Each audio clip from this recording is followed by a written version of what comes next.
children, how are you all? I'm sure you all are fine and safe at your home. So children, let's begin with our next chapter, which is the Three Little Pigs. Once upon a time, there were three little pigs who lived with their mother. Mother, you are too big to live here any longer. Go and build houses for yourself, but take care that the wolf doesn't catch and eat you. Pigs, yes, mother.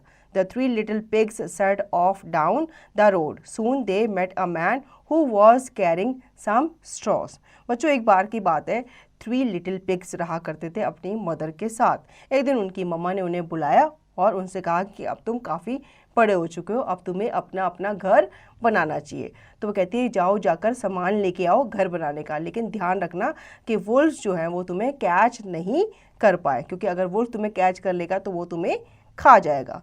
तो pigs उनकी बात मानते हैं और वो चल पड़ते हैं। ठीक है, जब वो रोड पे जा रहे होते हैं तो वो एक आदमी से मिलते हैं जो कि अपने साथ कुछ स्ट्रॉज को कैरी करता हुआ लेके जा रहा था। Pig 1, please give me some straw. I want to build a house for myself. Man, take the straw to build a fine house. Pig 1, now the wolf won't catch and eat me.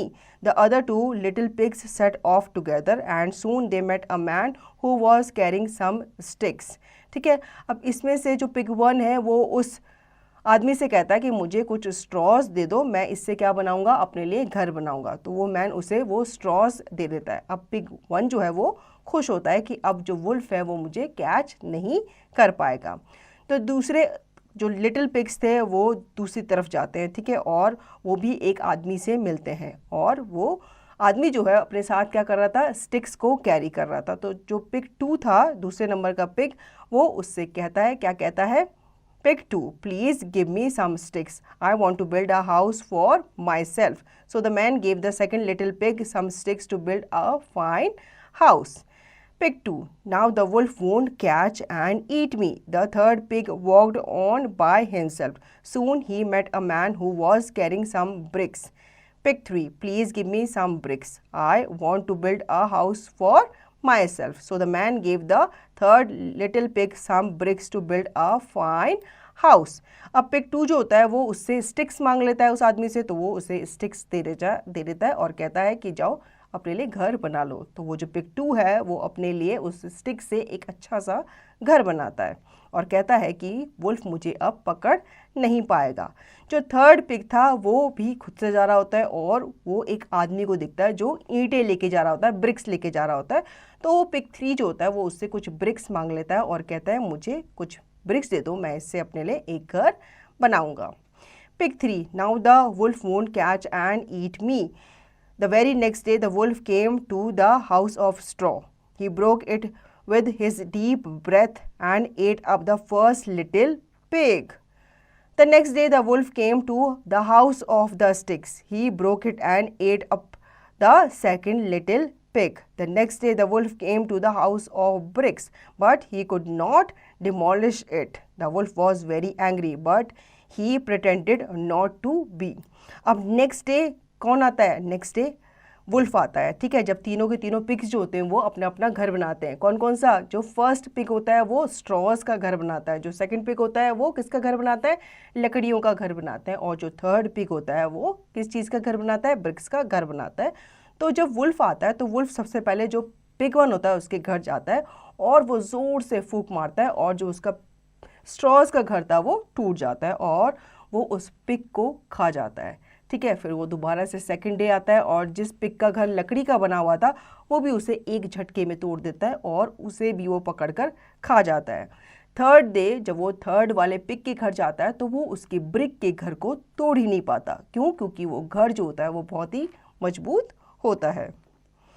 Wolf, little pig, be ready at 6 o'clock tomorrow morning and I shall take you to Farmer Smith's field to find some tasty turnips.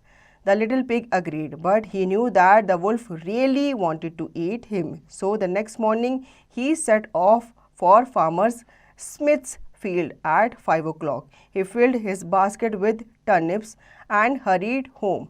Wolf, come little pig, let's go. अब wolf जो होता है वो उस little pig से कहता है उसके दरवाजे के बाहर से कि तुम ना कल 6 बजे रेडी रहना, मैं तुम्हें सुबह लेने आऊँगा और तुम्हें मैं फार्मर स्मिथ के फील्ड पे लेके जाऊँगा जो बहुत सुंदर सुंदर टर्निप्स उगे हुए हैं, तुम वो टर्निप्स एंजॉय करना।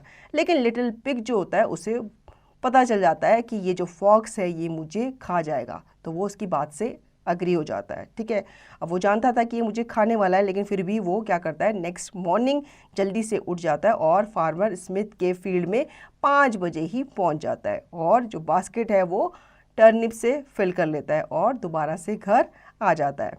फिर वुल्फ उसके घर के बाहर आता है 6 बजे और उससे कहता है कि आ जाओ पिग, चलो हम चलते हैं। Pig, Oh, I'm sorry. I went early and got the turnips. The wolf was very angry indeed. Still, the wolf pretended not to be angry.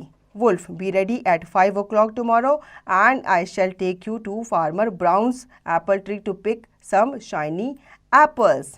अब पिग जो कहता है ओ आई एम सॉरी, मैं तो वहाँ पहले ही हो आया और मैंने अपनी बास्केट जो है वो टर्निप से फिल कर ली। अब उस वुल्फ को ये सुन के बहुत गुस्सा आता है, लेकिन वो प्रिटेंड करता है कि वो गुस्सा नहीं है। वो कहता है अच्छा तुम हो आए, चलो कोई बात नहीं, कल सुबह 5 बजे रेडी रहना, कल सुबह हम जाएंगे ब्राउन्स एप्पल्स ट्री फार्म में, ठीक है, और वहाँ पर जाके हम सुंदर सुंदर रेड एप्पल्स चुन के लाएंगे। फिर क्या होता है, pig, see you tomorrow.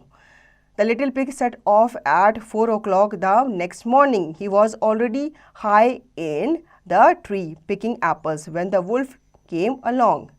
The little pig was very frightened, but he pretended not to be. He threw an apple as far as he could, and the wolf ran after it. Quickly, the little pig jumped down from the tree and ran as fast as he could. The wolf was furious. ठीक है, next day क्या होता है, जो little pig होता है वो 4 बजे ही उठ जाता है मॉर्निंग में और वो ऑलरेडी हाई होता है जहाँ पे ट्रीज़ पे क्या लगे होते हैं, एप्पल्स लगे होते हैं। जब वुल्फ उसके पास आता है, जो लिटिल पिग होता है वो काफ़ी ज़्यादा डरा हुआ होता है, लेकिन वो इस प्रिटेंड नहीं करना चाहता था, क्योंकि अगर वो प्रिटेंड करता या दिखाता कि मैं डरा हुआ हूँ तो वो जो वुल्फ है वो उसे भी खा जाता। तो वो एक एप्पल जो होता है वो थ्रू करता है किसकी तरफ, वुल्फ की तरफ, और जैसे ही वुल्फ उसे पकड़ने जाता है, उस एप्पल को पकड़ने जाता है, तो वो जो पिग है वो जंप करता है नीचे और वो बहुत तेज़ी से भागता है। Wolf, be ready at 4 o'clock this afternoon. I shall take you to the fair. The little pig agreed, but he set off at 2 o'clock. First, he had fun on the roundabout and then he bought a butter churn. When he saw the wolf coming, the little pig jumped into the churn and rolled all the way home. When the wolf found out that he had been tricked again, he was angrier than ever. He went to the little pig's house and hammered on the door. ठीक है, अब next day wolf कहता है अच्छा अब कल तुम ready रहना, मैं तुम्हें एक मेले में लेके जाऊंगा 4 बजे। तो जो लिटिल पिग है वो और जल्दी, मतलब 2 घंटे पहले 2 बजे ही वो मेले में जाता है और वहाँ पे काफ़ी चीज़ें एंजॉय करता है। जब वुल्फ को इस बारे में पता चलता है कि उसे चीट किया गया है पिग के द्वारा, तो अब उससे बहुत गुस्सा आता है, ठीक है, और वो बहुत ज़्यादा एंग्री हो जाता है और वो पिग के हाउस पहुँच जाता है और उसके डोर पे बहुत ज़ोर से नॉक करता है। Wolf, little pig, I'm going to climb down your chimney and eat you up. The little pig was very frightened, but he didn't say anything. He put a huge pot of water on the fire and waited. The wolf climbed down the chimney. As there was no lid on the little pig's pot, the wolf tumbled, splash right into the boiling water, and that was the end of the wolf. जब वो उसके दरवाजे पे पहुंचता है तो wolf उसे धमकी देता है कि अगर तुमने दरवाज़ा नहीं खोला तो मैं तुम्हारे छत की चिमनी से आकर तुम्हारे घर में एंटर हो जाऊंगा और मैं तुम्हें क्या कर दूंगा, मैं तुम्हें खा जाऊंगा। अब वो लिटिल पिग डर जाता है कि ये मुझे खाने के लिए आ रहा है, लेकिन वो नर्वस नहीं होता, वो बल्कि अपनी सूझबूझ से काम लेता है और एक बड़ा सा पॉट रख देता है वहाँ चिमनी के नीचे और उस पर फायर लगा देता है और वो जो पानी उबलता है तो वो जो वुल्फ होता है चिमनी के रास्ते नीचे आ रहा होता है तो वो उस पॉट में, उस बॉइलिंग वाटर के पॉट में गिर जाता है और वहीं उसका क्या हो जाता है, दी एंड हो जाता है।